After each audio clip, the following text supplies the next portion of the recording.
Bonjour à tous et bienvenue dans ce Spotlight.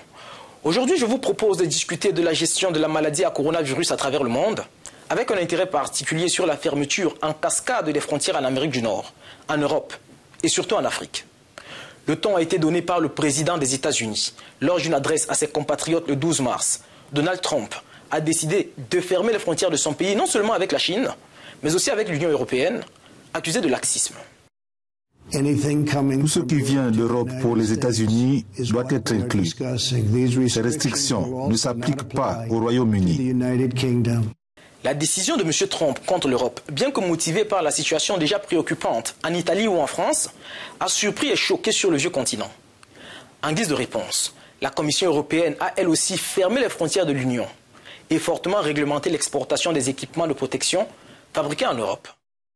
Nous travaillons sur 3 fronts. Premièrement, nous travaillons avec les industriels pour augmenter la production. Ensuite, nous devons garder dans l'UE les équipements de protection dont nous avons besoin. C'est pourquoi nous avons adopté aujourd'hui un régime d'autorisation d'exportation pour les équipements de protection, ce qui signifie que ces biens médicaux ne peuvent être exportés vers des pays tiers qu'avec l'autorisation explicite des gouvernements de l'UE. Du point de vue de l'Organisation mondiale de la santé, ces mesures de fermeture des frontières sont à la fois inefficaces et potentiellement dangereuses pour réussir à contenir la pandémie. Certains pays ferment leurs frontières et interdisent les exportations. Cela ne peut pas être la solution. La solution que nous proposons est un engagement politique. Nous avons besoin de faire 3 choses. Premièrement, accroître la production.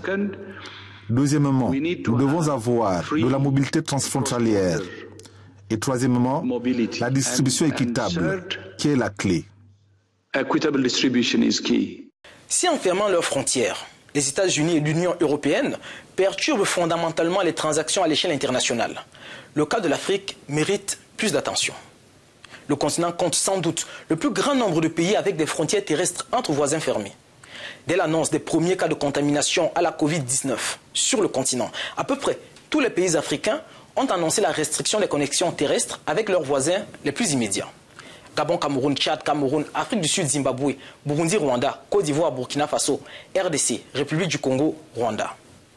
Des frontières terrestres fermées, mais parfois des avions en provenance de pays fortement contaminés autorisés à atterrir. Le 18 mars encore, l'aéroport de Kinshasa recevait des vols en provenance de France, pays mis en confinement 48 heures plus tôt. Le contrôle s'est fait systématiquement. Aucun passager ne nous échappe. Donc dès qu'ils atterrissent, ils sont appréhendés par nos agents, par la prise de température. Et nous nous assurons que chaque agent, et plutôt chaque passager est bien contrôlé. Conséquence, même avec sa frontière fermée avec le Cameroun dès le 7 mars, le Gabon a quand même enregistré ses premiers cas de coronavirus et même un décès. Alors qu'à l'échelle globale, la Chine et les États-Unis s'affrontent sur fond de guerre économique, l'arrivée de la pandémie de coronavirus semble avoir ravivé la suspicion des pays africains, les uns par rapport aux autres. Pour évoquer la pertinence économique de la fermeture des frontières intra-africaines du fait du coronavirus, je reçois Michael Dibier, journaliste senior à Africa News. Bonjour Mike. Bonjour William. Alors, dites-moi, y a-t-il une logique économique dans la fermeture des frontières terrestres entre pays africains du fait du coronavirus ?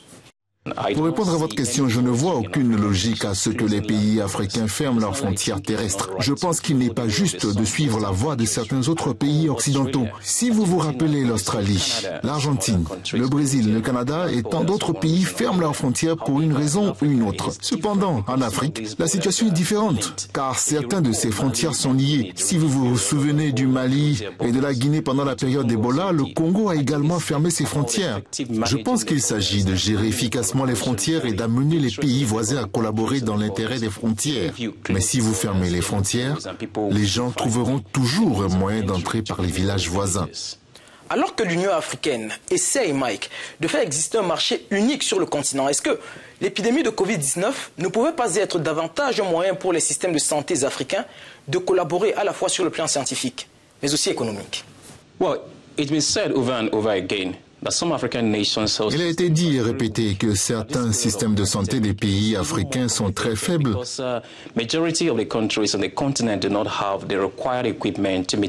et qu'en cette période de pandémie, C'est encore plus compliqué car la majorité des pays du continent n'ont pas les équipements nécessaires pour atténuer le virus. La plupart des nations du continent ne disposent pas de l'expertise et des installations nécessaires pour contrer la pandémie qui pourrait faire des ravages, comme c'est le cas dans les pays comme l'Italie, l'Afrique du Sud et l'Égypte. Je pense donc qu'il est préférable pour le continent de collaborer ensemble, de partager les idées scientifiques et économiques en cette période pour le bénéfice du continent et surtout d'adhérer et de suivre les recommandations de l'OMS dans la lutte contre le virus. Merci Mike. Merci. L'information se poursuit en français et en anglais sur Africa News et sur africanews.com.